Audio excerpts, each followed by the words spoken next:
नमस्कार दोस्तों। अच्छा फिर कभी का 28वां भाग, कमरा खाली करो। आस्था कह रही है। गर्मी की छुट्टियां शुरू हो गई थीं। मैं घर जाना भी चाहती थी और वहीं रुकना भी चाहती थी।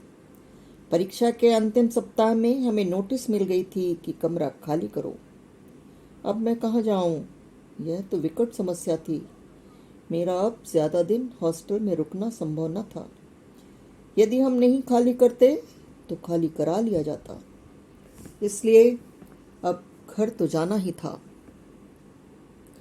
मैंने सामान बांधना शुरू किया।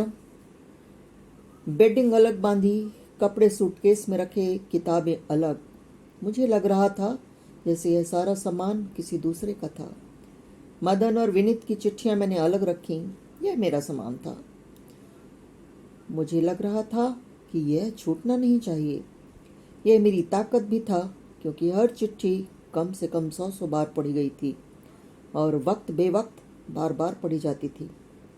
सारी तैयारी थी। अब तो बस गर्मी की छुट्टी में घर जाना था। किस दिन जाएंगे यही तय करना था। किसे? मुझे और विनीत को। विनीत के कारण बुआ से मैं काफी दूर जा चुकी थी, लेकिन सामान रखने के लिए तो उन्हीं से अनुरोध करना था।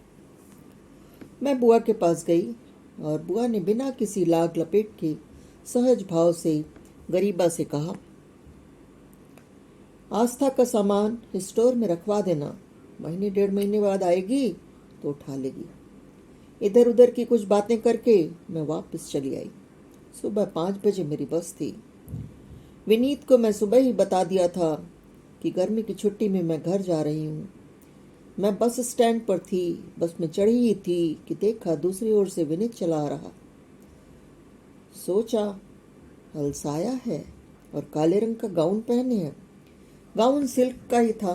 हाथ में कुछ कार्ड्स और डिब्बे लिए हुए था। अरे तुम कैसे चले आए सुबह सुबह? तुम जा रही थी और मैं ना आता, ये कैसे हो सकता है? मन माना ही नहीं। मैं चुप। आज मैं फिर सारी रात नहीं सो पाया। क्यों? जा तुम रही हो और मुझे लग रहा था जैसे मेरा एक हिस्सा चला जा रहा है। मैं अकेले क्या करूंगा यहाँ? मैं चुप थी। इन डिब्बों में क्या है? तुम्हारे रास्ते में खाने का सामान है। मैं जानता हूँ इंतजाम तुम नहीं कर सकती। मैं इतना खाऊंगी? मेरा आश्चर्य देखकर वह थोड़ा मुस्कुराया और बोला, बाकी डिब्बों में तुम्हारे लिए बनाए गए स्केच हैं। तुम भी विनीत? तुम तो 15 दिन बाद जाओगे, लास्ट पेपर के बाद। हाँ, मगर ये 15 दिन कैसे कटेंगे? कट जाएंगे।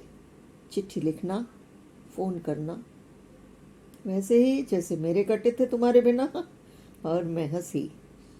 तुम्हारे घर पर चिट्ठी? मुझे कोई विनीता बनकर चिट्ठी लिखनी पड़ेगी, वरना तुम तक पहुंचेगी ही नहीं। फोन करूंगा तो क्या कहूंगा, कौन बुला रहा है?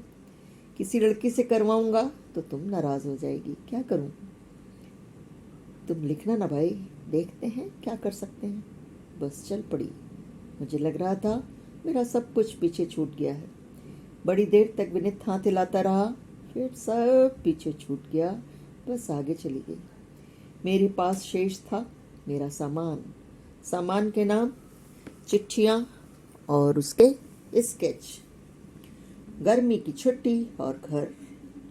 घर पहुंचते पहुंचते मुझे प्यार भरा भव्य इंतजार मिला। दूसरे का इंतजार करना बुरा लगता है, पर अपना इंतजार कराना प्यारा। माँ ने मेरी पसंद की डिशेस बनाई थीं और सारी सहेलियों को जानकारी हो गई थी कि मैं पहुंच गई हूँ। सबके घर जाना था, सबसे मिलना था, सबको मेरे पास आना था। पर मेरा मन तो यूनिवर्सिटी में उड़ रहा था। विनीत को खोज रहा था। किसी को चिढ़ाने का मन था, किसी के सामने शान बगारने का मन था, जो कि हमेशा होता था। किसी को चिढ़ाने का मन न था, किसी के सामने शान बघारने का मन न था। आस्था क्या करे, कहाँ जाए? जब तक बुआ का अंतर्देशी नहीं आएगा मैं जा रही हूँ, माँ जाने नहीं देंगी। सबने महसूस किया कि मैं अनमनी हूँ और बदल गई हूँ। सच, बदल तो मैं गई थी। घर पर मुझे विनीत की सारी बातें याद आती थी, जैसे कह रहा हो तुम इंतज़ार कर रही होगी, जल्दी चलो आस्था के पास। और मुझे लगता था, कहाँ हो विनीत तुम? आस्था इंतज़ार कर रही है। आगे की कहानी अगले वीडियो में। नमस्कार दोस्तों, आस्था की पढ़ाई का 1 साल पूरा हुआ।